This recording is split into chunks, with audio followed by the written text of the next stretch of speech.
Thank you. Yeah, I'd like to touch on proximal protection and the variety of mechanisms we use for it, and just go a little bit with I think, on some of the other improvements that have come technologically with respect to carotid angioplasty and stenting. Just because the concern has been that the technical result and the stroke rate hasn't matched surgery in the past, and what's happening now with these technological advances that may get us closer to that outcome. So as you can see, carotid angioplasty and stenting results have really improved dramatically with time. This really seems to result from a number of factors. One is that the operators themselves, we've become more experienced with the techniques and the technologies. And this has enabled us to really do a better job with patient selection, identifying which patients are going to fare well with angioplasty and stenting and which are not going to fare as well, not as good a candidate. And finally, the technologies themselves have advanced, and that's where we're going to make our highlights in terms of this presentation. Just to refresh everyone's experience with CREST, a large multi-center NIH-sponsored trial here in North America, over 2,500 patients. And you see there is a distinction in stroke rate between angioplasty and stenting and endarterectomy. So what was that attributable to? Well, and what advances have occurred that may make angioplasty and stenting safer at this point? One thing that's been observed, particularly with open cell stents, is that there is prolapse of the plaque through the mesh of the stent itself, through the interstices of the stent itself, and this allows a potential for embolization of debris even after stent placement. And this has been seen in a number of cases in terms of evidence.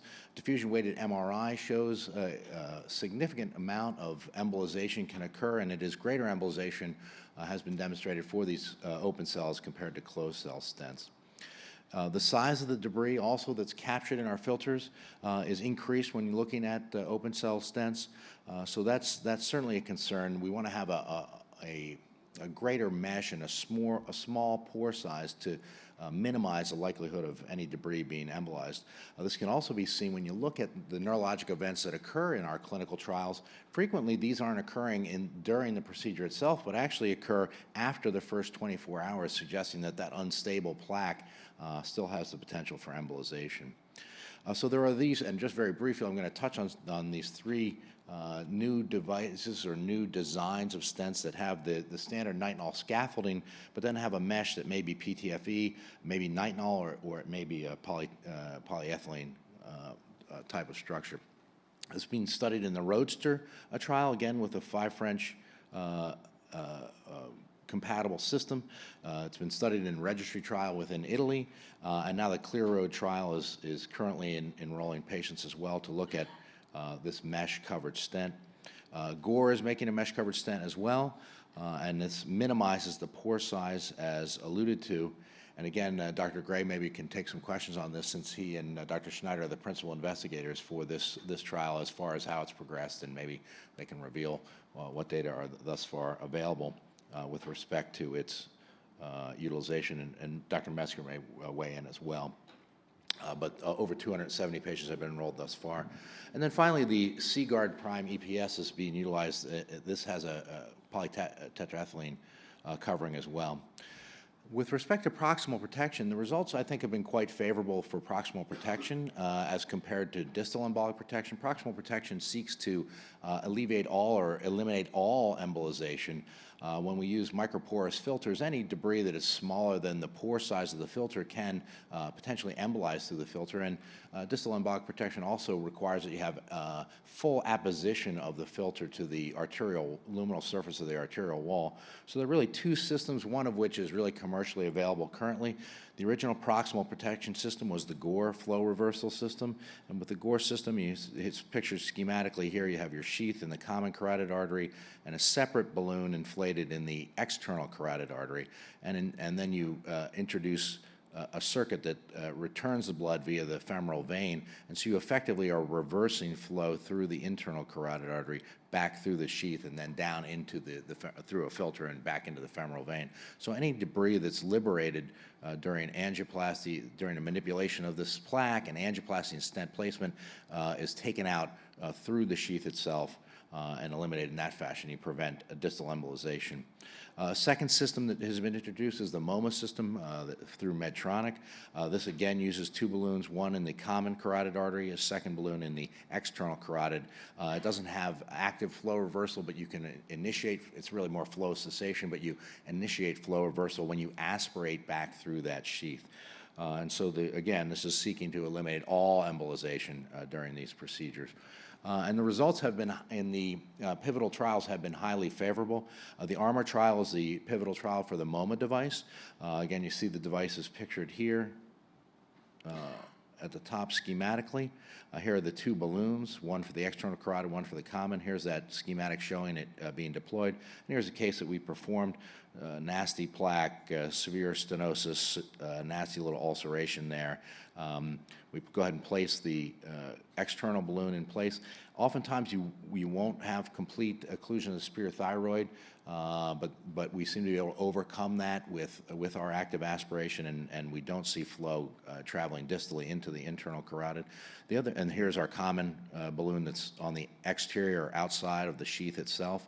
And then you can use any coronary wire for treating these lesions. And when there's extensive tortuosity of the internal carotid or concern for dissection in the internal carotid, you simply can use a standard coronary wire, and you're not trying to advance a filter through the stenosis prior to having the embolic protection in place. So you can do the entire procedure under embolic protection. Here we'll go ahead and pre-dilate, place our stent, and in this instance we did actually go on to post-dilate and then actively aspirate prior to any injections or any further manipulation, and really getting superb results. Let me just go back, I'm sorry. In the pivotal trial, here are the results that they reported.